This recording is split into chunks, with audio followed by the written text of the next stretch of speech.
wani dalatiinsa Oromoodha.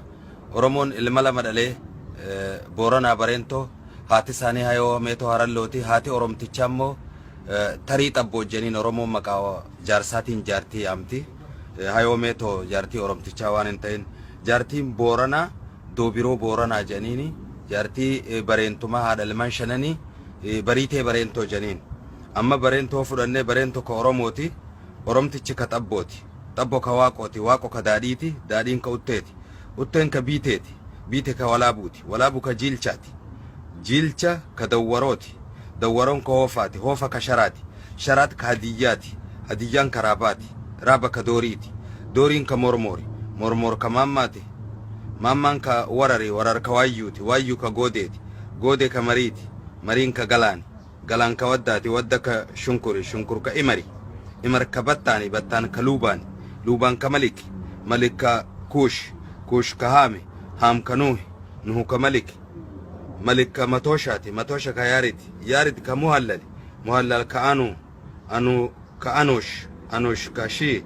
Shii ka Aadam. Aadam ka Biyyeeti. Biyyeen ta Bishaaniiti. Bishaan ka Qilleensaati. Qilleensi ka Quduraati. Quduraan ta Rabbiiti. Kanaa ol dabruu hin danda'u jechuu lakkoofsi Oromoodha. Asirra dhaabbataa jechuu. Kana wanni barsiisaa jiru.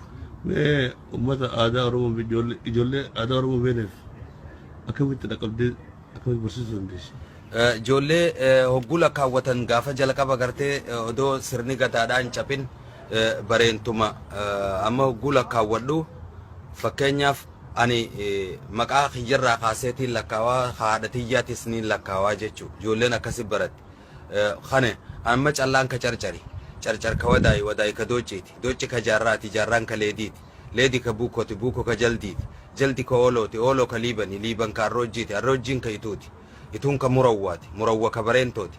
Bareentoo ka Oromooti. Oromtichi ka Xabbooti. Achiinin fuudhee Aadami galchee Aadam ka Biyyeeti. Biyyeen ta Bishaaniiti. Bishaan ka Qilleensaa. Qilleensi ka Kuduraa. Kuduraan ta Rabbii jeefit. Amma ka haadha tiyya haati tiyya ta Aadami. Aadam ka Usmaani. Usmaan ka Saaliiti. Saali ka Limaayi. Limaayi ka Godaanaati. Godaanaan ka Ejeruuti. Ejeru ka Hallooti. Halloo ka Arreeleeti. Arreelee ka Dhanqaati. Dhanqa ka Jaarsooti. Jaarsoon ka Dagaati. Daga ka Qallooti. Qalloo ka Bareentooti. Bareentuma shanan jedhan warri karaa haadha tiyyaa hogguu lakkaawwatu. Bareentuma shanan hanga Oromummaan amma yakkarraa baatee jirti. Durii yakka Oromoo jechuun. Bareentuma shanan fardi keenya adiin ka gamaa dhufe nama nyaataa jedhan. Fardi adiin gamaa dhufe sani qawwee gartee warri Minilik warra biyya gamaarraa fudhatee nuun cabse sanii jechuudha. Ammoo karri Ituu fi Arsii fi Karrayyuun hogguu lakkaawwatan Bareentuma shanan jabbileen teenya foonaan burraayitii jennee dhaamne. Lafaas ni dhabnee jechuudha. Lafaaf nuun lolan jechuudha. Lafee nuun lolanii sa'oo nuun lolanii qabeenya jechuudha. Sammuu nuun lolan. Waa shaniin gabroomne. Namni addunyaa tanarratti waa sadiin gabrooma. Nuti immoo waa afuriin nu gabroomfate. Gabroomfata waa shaniin nu gabroomfate. Takka immoo gartee kan nu gabroomfate bifa teenya waan qabuuf ilmi namaa waa shaniif lola. Lafaaf lola. Lafee lola. Bifa wal lola. Qalama jechuu bifa wal lola. Qabeenya wal lola. Sammuu wal lola. Naasirra beekaa naattu sii beekaati waan hin siin jedha gahi malee humaa dubbatuu hin dandeessu.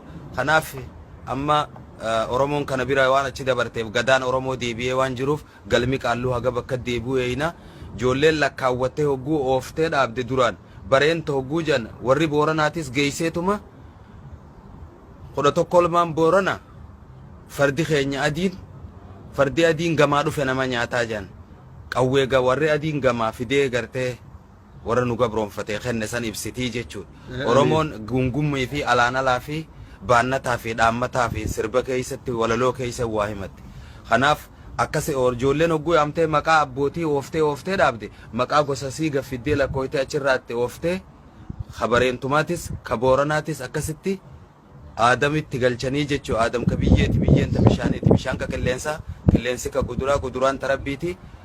Lakkooysi Oromoodhaa kanaa waliin dabru. Achii gadiis torban dachiitis mootummaa Rabbiitiitu jira. Torban samiitis mootummaa Rabbiitiitu jira jechuudha. Mootummaan tasaati lakkooysa achi bira dabruu nuuf hin ayyamu.